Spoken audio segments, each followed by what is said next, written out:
Oh, Dragon Age the Veilguard. When we eventually, I think probably next week or something like that, go through some of the biggest duds in gaming, I would imagine that one's got to be right up there, okay? It's not quite the hilarious, glitchy mess that the likes of Star Wars Outlaws was, but this right here, it was just, it might be the worst game of the year, okay? Like, there's a multitude of metrics that we'll have to iron out on this one, but hey, at least there's still people playing this, which is, I guess, a little bit remarkable. I mean, its player count is currently dwarfing that of, the one game that got so many perfect scores, and oh my god, it's the best Xbox game in like a decade or something. But hey, yeah, Dragon Age Veilguard also got all of those same perfect scores or 9 out of 10s that are out there, and I stated it before in the previous video earlier today, 2024 was the death knell for certain things, but also whenever you get the adulation from the critic class, you might as well consider that a kiss of death as opposed to affirmation you made something worthwhile. Because holy, outside of people just simply checking the memes when, Veilguard launched, it has been downhill big time, and the game is even, reasonably discounted. Let's take a look at the price history. Yeah, it's 35% off in Steam store for the Christmas sale right now, and yeah, you can't get anywhere close. Like, you hop up on the weekends, obviously, that's whenever things happen, but more recently, doesn't really look like those weekend bumps are there. People have pretty much played through the game if they're willing to see it all the way through and went and just moved on with their life. I don't really think that there's going to be a resurgence at all. There's not really going to be an expansion pack or an update that is going to go ahead and iron out any of the problems because, like I said, I watched a decent amount of gameplay on this, and well, it's just boring and bad. It's not buggy or broken or anything like that. It's very mobile game-ish. Very uninspired, very pathetic. No, if you're going to fix or patch anything, it's got to be the dialogue and characters, because holy shit, man, it's all busted from the top down, but apparently that's the best part of the game, okay? And that's why it's still getting all the adulation. And because, we've seen it for ourselves, and reasonable minds have critiqued this nonsense, it's actually a hate campaign, and that's why the game's not popular. Okay, Dragon Age the Veilguard director points to hate campaign for our over-game flaws to explain abysmal failure. Yeah, we've seen the game, we've seen the trailers. Its art style is abominable. Every single aspect of this game is a miss. But you think that you're entitled to validation because that's how you live your life. Everybody has to validate you, and if they don't bend over backwards to adhere to your warped version of reality, you can just go ahead and label them an ist or a phobe or dismiss them however you want.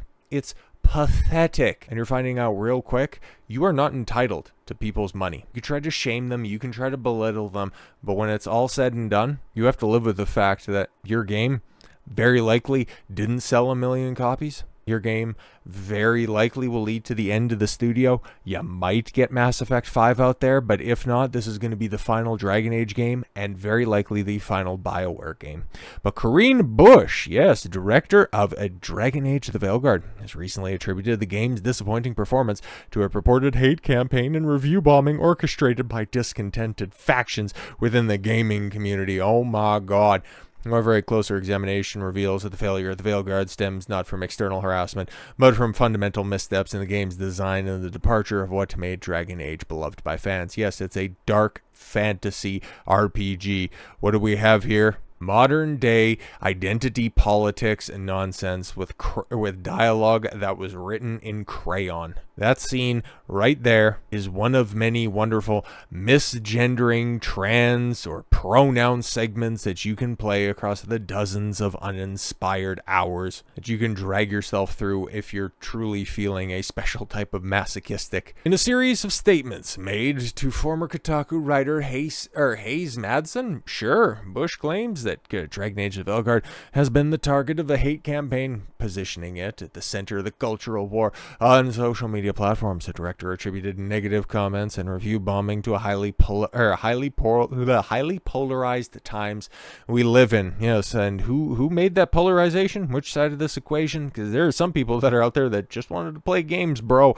But the other side of this just wanted and couldn't be stopped from forcing their ideas and their ideology into everything they do. Listen, man, I love my politics. You guys know, you can take a look over my shoulder right there and you know exactly what team I'm on. But I can also live in a very segmented world where Not everything needs to appeal to everything about me at all times. It used to be the way of the world. You'd watch baseball if you wanted to watch baseball, not because you need a socio-political breakdown of everybody who's on the bench and everybody who's on the field, where they come from, who their parents are, and who their parents voted for. Don't need that. Hit the ball, catch the ball, throw the ball. That's all I need to hear. Or when I'm watching a movie about space battles, or no, not Middle Eastern fantasy. No, that would be about peace in that section of the world. But no, a Middle Ages epic, okay, a big fantasy tale. I don't need to have elves and dwarves and men look less like the authors depicted them at the time and more like central casting straight out of LA.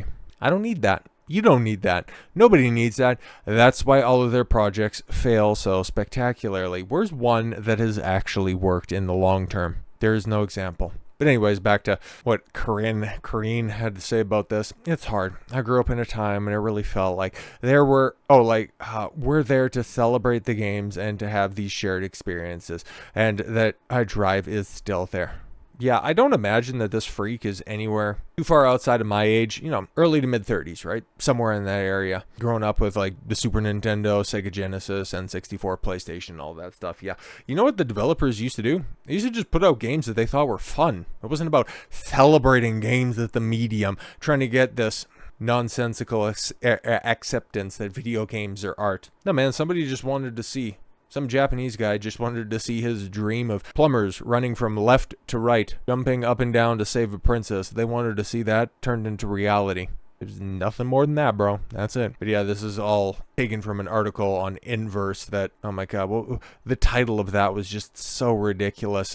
Corrine Busche, yes, the owner of, let's see if we can pull it up here. Yes, Corrine Busche is the ruler of RPGs, conqueror of haters. Yeah, I'm sure. Can't even conquer biological sex, for Christ's sake. But yes, I think the discourse we see is a result of highly polarized times, and perhaps it's a little naive. I know it's hard when you have to ask the question, is this game for me? Do I belong here? Oh my god. Yeah, I used to make that decision, okay, when I would go on a Friday evening when my family, we'd go down to the Blockbuster, or, well, we wouldn't go to Blockbuster, we'd go to Movie Gallery, Rogers Video, or something like that. Blockbusters was a little bit too boutique. And plus, like the local 5-star video had pretty dope deals where you could get some of the old back catalog. You get 5 for $5. And you'd have them for the entire week. Oh, those were the days. God, how many B movies did we watch during that time? But anyways, yeah, asking yourself the question, is this game for me? Yeah, you would just simply look at the box and go, yeah, I don't want to play that. I want to play a shooter. I want to play a platformer this week. I want a fighting game because I think that would be fun. That's it. Yeah, and games are better for it when we say, yes, you do belong here. Holy shit, and that used to be accomplished by making a fun game that people could play instead of just pandering to your own narcissistic sensibilities. Well, Bush emphasizes inclusivity and diversity as pillars of modern gaming development. Well, it is, you're accurate on that. It's not proving to be a successful strategy. It's essential to scrutinize whether these elements were executed thoughtfully or simply imposed to cater to a specific audience. It's very much the latter there. The game's abysmal review scores and dismal sales figures indicate that many players felt alienated rather than welcomed. Dragon Age has long been celebrated for its rich storytelling and complex characters. However, the Veilguard appears to have shifted its focus disproportionately towards identity politics, sidelining the intricate narratives and dark fantasy elements that fans cherished. This pivot may have diluted the series' core essence, leaving players yearning for the depth and darkness that defined earlier installments. Yeah, exactly, because you took a franchise that hadn't been active since its well-regarded, an award-winning third installment in Inquisition, and wondering, are we going to get a conclusion to this? Oh, we are? New Dragon Age game that's coming out? Bet. And we've seen what happens with the activists when they took over, and it's like, no, we're good. Again, you think you're entitled to people's money just because you subvert established IPs. It's amazing.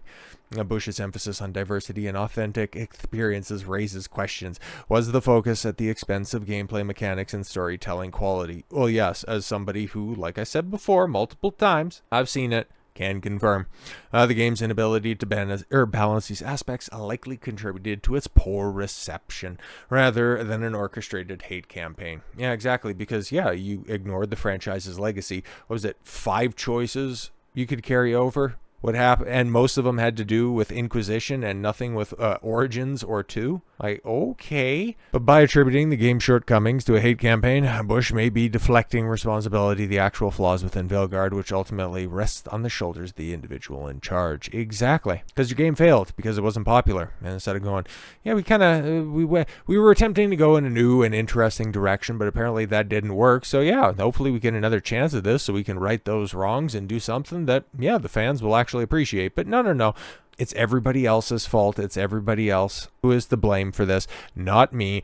I'm perfect the way that I was born. Well, actually, the way that the surgeon made me after I was born, right? Corrine. This narrative can be perceived as an attempt to mask failure with accusations of bigotry, shifting the focus away from constructive criticism. Yeah, exactly, because you could have made something good. You had the resources at the ready. You had the built-in fan base, but you decided to do this. A black elf, an insufferable dwarf, 2 of them. Characters' aesthetics so flat that they could be mistaken for their personalities. But hey, a really in-depth character customization tool that you put out there for the world to experience and mock as a demo to try to siphon people in and play your flailing game, and it's worked just about as well as blaming everybody else for your own shortcomings. Oh well, once Avowed comes out, it will go ahead and usurp your game for being the woke fantasy game to draw the ire of people just wanting to have good games to play. So yes, relish the fact that you get at least another 30 seconds on your 15